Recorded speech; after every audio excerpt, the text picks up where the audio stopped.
fluorescent lights in St. Mary's Hospital hummed their familiar tune as Patricia Williams settled into her chair at the nurse's station. 23 years she had worked the night shift, and the sounds of the sleeping hospital had become as familiar to her as her own heartbeat. The soft beeping of monitors, the whisper of air through ventilation systems, the occasional shuffle of a patient turning in their bed, these were the sounds that filled her nights.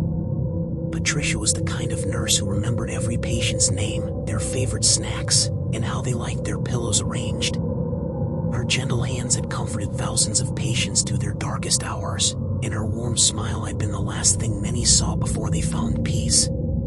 She took pride in her work, in being there when people needed her most. At 52, her brown hair was now streaked with silver, and laugh lines had formed around her kind eyes, but her dedication to her patients had never wavered. Earlier that evening, around 7 o'clock, Patricia had said goodbye to Mr. Harold Thompson, a 78-year-old retired mechanic who had been fighting lung cancer for 6 months. Harold had been one of her regulars, admitted and discharged several times as his condition worsened.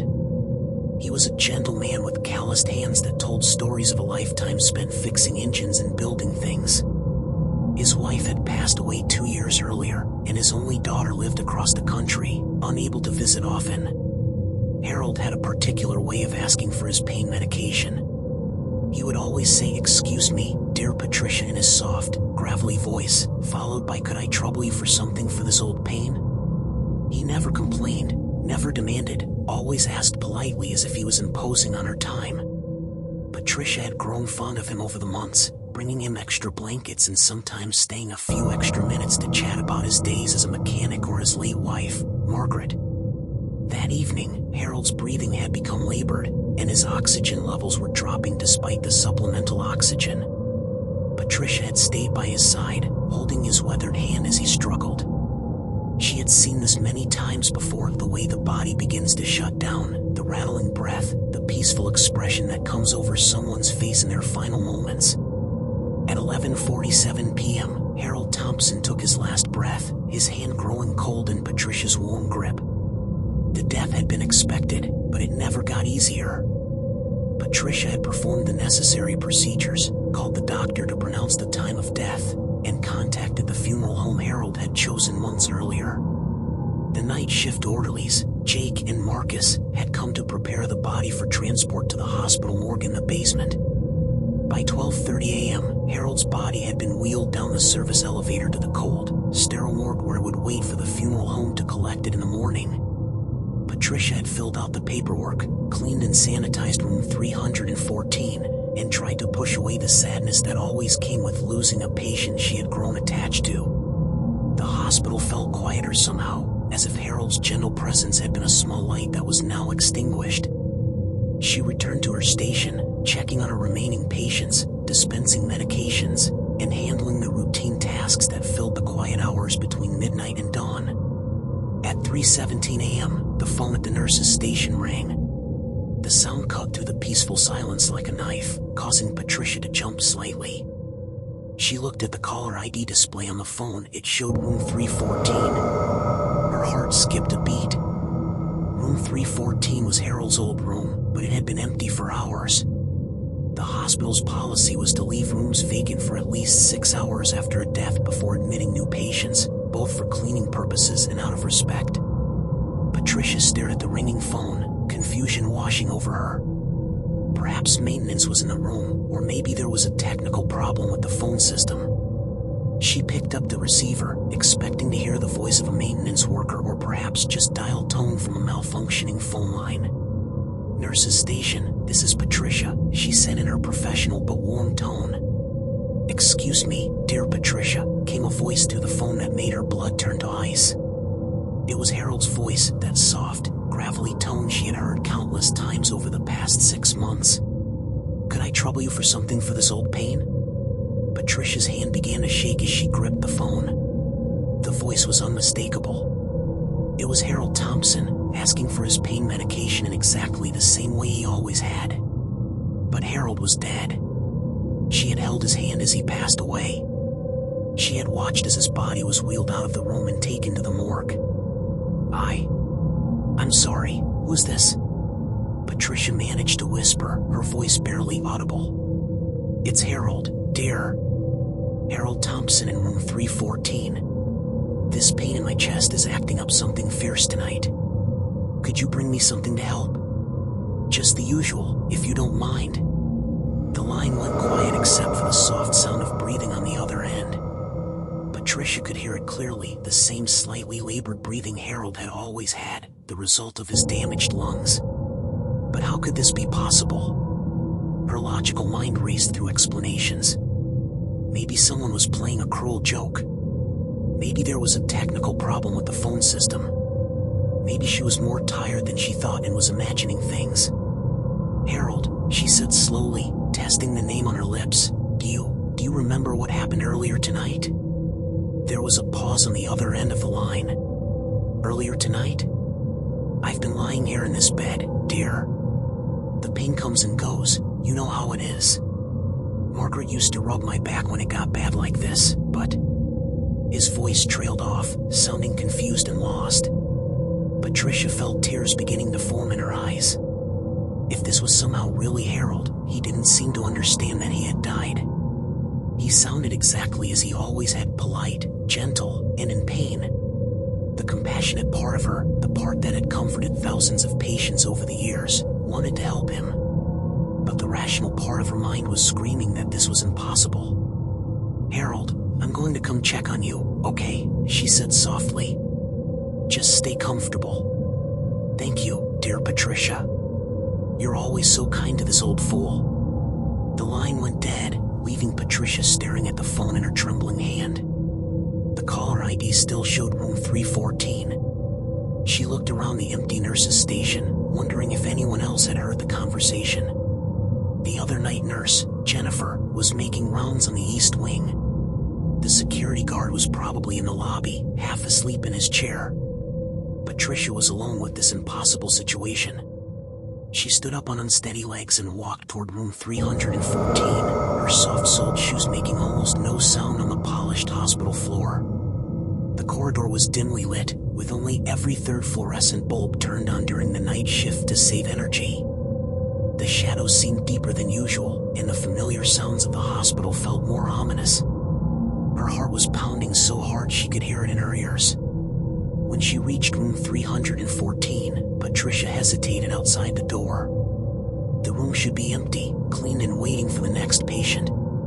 She took a deep breath and pushed open the door, reaching for the light switch. The fluorescent lights flickered to life, revealing exactly what she expected to see. An empty room with a freshly made bed, no personal belongings, no sign that anyone had been there. The phone on the bedside table sat silent, its red message light dark. Patricia walked over to it and picked up the receiver. The dial tone hummed normally. She set it back down and looked around the room again. Everything was exactly as it should be. Clean, empty, waiting. But the call had been real. She had heard Harold's voice, had the conversation, had seen the caller ID. Patricia walked back to the nurse's station, her mind spinning with questions she couldn't answer. She sat down heavily in her chair and stared at the phone, willing it to make sense. 20 minutes later, at 3:39 a.m., the phone rang again. The caller ID showed room 314 once more. This time, Patricia's hands were steadier as she answered. "Patricia, dear, I'm sorry to bother you again," Harold's voice came through the line, sounding tired and confused. "Did you come by? I must have dozed off. This pain is still here, though. Could you bring me something?" "Harold," Patricia said gently, "I need to ask you something. Do you remember your wife, Margaret?" "Of course I remember Margaret," he replied, his voice becoming more animated. "Beautiful woman, my Margaret. We were married 46 years before the Lord took her home. She made the best apple pie in the county, you know. Used to bring me lunch at the garage every day." He paused. "She's been visiting me lately, though. Strange thing, she looks just like she did when we were young. Keeps telling me it's time to come home, but I don't understand what she means. I am home, aren't I? I'm here in the hospital." Patricia felt a chill run down her spine. "Harold, What do you see when you look around your room? Well, it's a hospital room, dear. White walls, that bed that's never quite comfortable, the window that looks out toward the parking lot. Though it's strange, everything seems a bit gray somehow. And it's so quiet. Usually I can hear other patients or the nurses talking in the hallway. Tonight it's just so very quiet. Are you in any pain right now, Harold? The chest pain comes and goes, but it's not as bad as it was. Actually, I feel lighter somehow. Like a weight has been lifted off my shoulders. But I'm still here, still need the medication when the pain acts up. Patricia closed her eyes, trying to process what she was hearing. If this was somehow Harold, he seemed to be in some kind of in-between state, aware of his surroundings but not fully understanding his situation. The mention of his wife visiting him, looking young, telling him to come home, it sounded like the kind of near-death experiences she had heard patients describe over the years. Harold, I want you to listen to me carefully, Patricia said, using the same gentle tone she had used to comfort him in his final hours.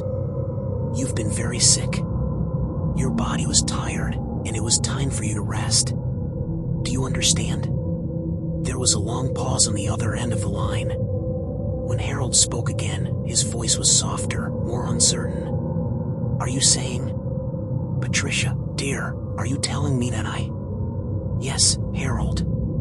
You passed away peacefully earlier tonight. I was there with you. You're not in pain anymore. Another long silence. Patricia could hear what sounded like crying on the other end of the line, not the sobbing of fear, but the quiet tears of understanding and relief. I remember now, Harold whispered. You were holding my hand. It was getting hard to breathe, and then it just stopped hurting. Everything stopped hurting. He paused. But if I'm gone, how am I talking to you? I don't know, Harold. I wish I had an answer for you. Margaret's here, he said suddenly, his voice brightening. She's right here beside me, and she looks so beautiful. She's smiling and holding out her hand. She says it's time to go home now, really go home. That sounds wonderful, Harold. You've been through so much pain. You deserve to be at peace. Thank you, Patricia. Thank you for being there, for being kind to this old man. You have a gift, you know. You made my last days bearable. It was my honor to take care of you, Harold.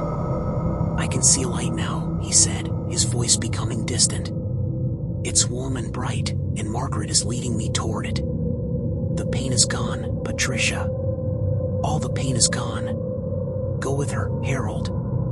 Go home. The line went quiet, and then Patricia heard the dial tone. She sat there for several minutes, tears streaming down her face, still holding the phone. Whatever had just happened, it felt like a goodbye, the goodbye Harold hadn't been able to give when he was alive. The rest of the night passed without incident. Patricia checked on her patients, completed her rounds, and tried to process what had happened. As dawn approached and the day shift began to arrive, she found herself questioning her own sanity. Had she really spoken to a dead patient, or had the stress and sadness of losing Harold caused her to imagine the whole thing? At 7 a.m., as Patricia was preparing to leave after her shift, the hospital's phone technician, Tom Rodriguez, approached her at the nurse's station. Tom was a soft-spoken man in his 40s who had worked at the hospital for over a decade, maintaining all the phone and communication systems. Patricia, I need to ask you about something strange, Tom said, looking puzzled. The phone system logged some unusual activity last night. 2 calls were made from the morgue phone to the nurse's station at 3:17 a.m. and 3:39 a.m., but the system somehow routed them to appear as if they came from room 314. I've never seen anything like it. Patricia felt her heart skip a beat. The morgue phone? Yeah, the phone down in the basement morgue. But here's the really weird part. I checked the security footage from the morgue. During both of those time periods, there was no one down there. The room was completely empty except for... He paused, looking uncomfortable. Except for what, Tom? Except for the body that was brought down around 12:30 a.m. The Thompson fellow from room 314. The funeral home was supposed to pick him up at 6 a.m., but but there was some kind of delay. The body was left unattended during the night, which normally wouldn't be a problem, but he trailed off, shaking his head. But what? But the phone records showed that both calls originated from right next to where the body was lying. I've checked and double-checked the system, Patricia. There's no technical malfunction that could explain this. The calls were definitely made from that phone, but the security cameras show no one was there to make them. Patricia felt a mix of relief and terror wash over her. The calls had been real, not a product of her tired mind or grief-induced hallucination. But the explanation was somehow more unsettling than if she had simply imagined it all. There's something else, Tom continued. After the second call, around 3:45 a.m., the phone system shows that the morgue phone went completely dead. Not just hung up, but dead, like the line was cut. But when I went down to check it this morning, everything was working perfectly. Patricia thought about Harold's final words on the phone, about seeing the light and going home with Margaret. Had that been the moment his spirit finally found peace and moved on? The funeral home collected Harold's body at 9 a.m. that morning. Patricia stayed late to watch them wheel him out, feeling a sense of closure she hadn't expected. As the hearse pulled away from the hospital, she whispered a quiet prayer for Harold and Margaret, hoping they had found their way home together. In the days that followed, Patricia told no one about the phone calls. She knew how it would sound, a tired nurse imagining things after losing a patient she cared about. But Tom's confirmation that the calls had actually been made, somehow, from the morgue gave her a strange comfort. She wasn't losing her mind. Something unexplainable had happened, something that defied all logical understanding. The hospital's phone system was thoroughly inspected and tested after the incident. No technical problems were found, and nothing like it ever happened again. Room 314 was cleaned and eventually assigned to new patients, and life at St. Mary's Hospital continued as it always had.